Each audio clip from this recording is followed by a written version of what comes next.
Hey there everyone, Nazarok here, and today while we're waiting for extended maintenance to come up and Season 4 to start, I thought it'd be fun to go over some weird predictions and some possible hot takes. Just something to pass the time, right? So, let's get into it. There's going to be a grain of truth to most of these, so we'll see what comes to light, what doesn't. We might review this at the end and kind of see what points actually stuck or not, but before we get started, please like, comment, subscribe. I can't believe how close we are to 3K. Thank you everybody for all of the support so far. There's a Patreon link down below if you wish to support me directly as well with some extra goodies. Discord down below if you wish to continue this conversation or if you need any help. Fantastic, amazing community people in that Discord, I'm telling you. It's really, really great to see them go. And there's a Twitch link down below if you want to watch me stream. So yeah, let's get into it. So point number one. So I have my little book and stuff here where it's like, I'm just going to go ahead and put that there. Yeah, so, Fury Warriors, pretty much by themselves, are going to cause a threat generation buff in Season 4 for tanks. This is...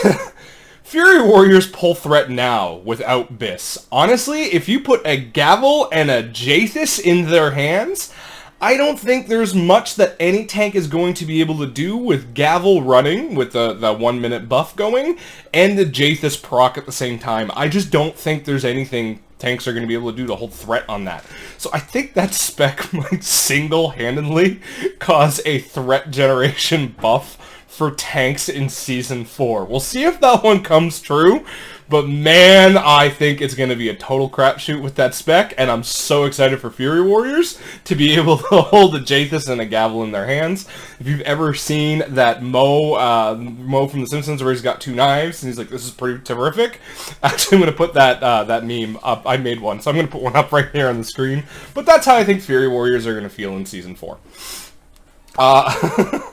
You're going to start seeing, point number 2, you're going to start seeing bears and feral druids, or bear and feral druid wannabes, people that want to play the spec, ask for your Gavel drop in raid. That is going to happen, expect it, because right now there are some sims for both Guardian and Feral, where Gavel of our first Arbiter, the strength two-handed mace, is actually their Biss weapon. That's how good Gavel actually is offensively for damage, right? It doesn't have any secondary stats, they'd be losing main stats, but the amount of damage it can deal every 4 minutes is actually incredible when you play it right. And I think if you're in raid, when you're raiding Sepulchre for Jailer, you're actually going to see Feral Druids and Guardians, if any of them still exist, ask for that Gavel of the first Arbiter drop, because they can't buy it, right? They have to get it from someone who it dropped for, versus pretty much any strength class. Yes, if you're farming in a Sepulchre and you get one, it's nice, but you can still buy one. So, I mean, that's going to be the main argument. I'm not saying it's the right argument, okay? I'm not. Any warrior, ret pal, or DK that gets a Gavel you're going to be hard pressed to get that one actually from them, but they're going to ask. Be ready for it. Number 3, I think a lot of tanks are going to get hit hard by the loss of Now, I have been doing tank YouTube content since the beginning of Shadowlands, and I have seen an uptick in people this season that have picked up the mantle of tanking.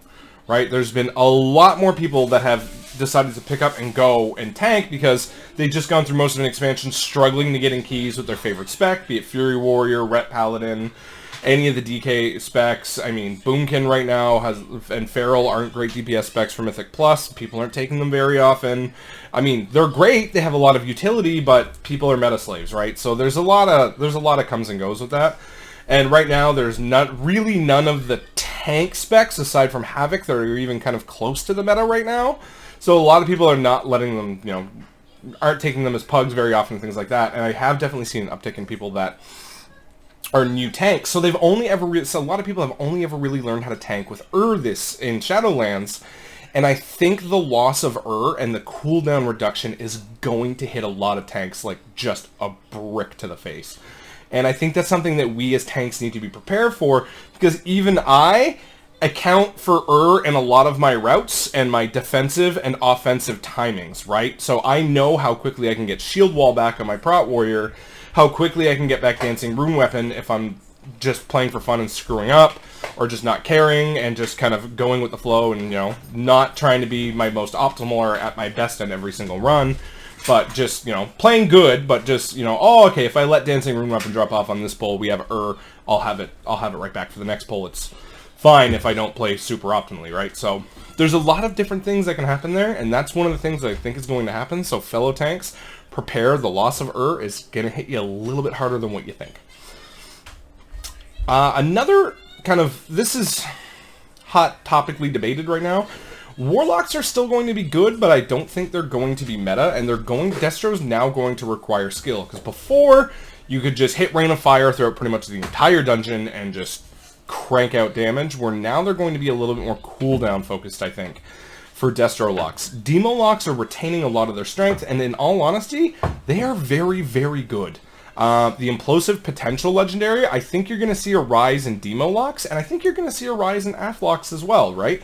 AF is a pretty good AoE spec, and once you get to a high enough key level and the packs last long enough, because that's the thing, right? The packs need to last long enough. The packs need to last long enough, and if they don't, Affliction doesn't see much value. But if they last long enough, an Affliction can actually ramp, man, can they do some crazy AoE damage, and they're not super terrible in single target anymore with the recent buffs, right? It's kind of made up, and they're a little bit more balanced now. So we'll see what happens there, but watch out for that Warlock meta. One is, I think, Outlaw Rogues, once they get to the second quest of the done for the rating, so they can buy 2 pieces of gear, or if they get lucky, Edge of Night and a Cruciform Vein Ripper, I think Outlaw Rogue, because I'm already seeing a lot of Outlaw Rogues in Pugs right now, and a lot of them are crazy pumping, pretty much even being capped at 5. So for the average group, they might not end up in the meta for like the MDI or how big you pull. They might be, I don't know. But I think with the kind of the group sizes that we tend to pull in Mythic Plus now for your more average player, because you're not pulling, you know, 25% of your trash in one go. You tend to go, you know, you double and you triple, but it tends to be some smaller packs sometimes and things like that. And Outlaw Rogues are going to be absolutely insane with those weapon combinations. Watch out for Outlaw Rogues. I think they're actually going to be really, really good. Plus, we're losing Woe. So the addition of Shroud, I think a lot of people are going to be opting to run Rogues a lot more often. This is probably my hottest take yet. This is going to be hot, and this is one that I'd spoken about with a couple of other people. And for when I first make my case, they're like, absolutely not. But then I talk to them a little bit more about it, and they're like, okay, that makes a lot of sense. I think the more average Blood Death Knight should run Jaethus over Gavel. Now, is Gavel the best weapon for Blood Death Knights? Without question, absolutely, no ifs, ands, or buts. Absolutely. But it requires you to play around it, to know when to use it, and to use it effectively. If you are not doing those things, the Jaethus proc with a fully powered Jaethus, or even one below, because if I'm not mistaken, the one below procs just a little bit more, but it gives you a little bit less, but you get it more often, is going to be better for most Blood Death Knights' survivability and damage, right? Because if you're not pulling around Gavel at all, or you're kind of using it suboptimally, Jaethus is going to be the better weapon for you, offensively and defensively, because you do get some defensive benefits from Jaethus with the big strength proc, as well as the bleed and things like that. It's a very, very strong weapon. But Gavel is very, very, very strong offensively, as we talked with Bear and Feral, right? Them wanting to hold it.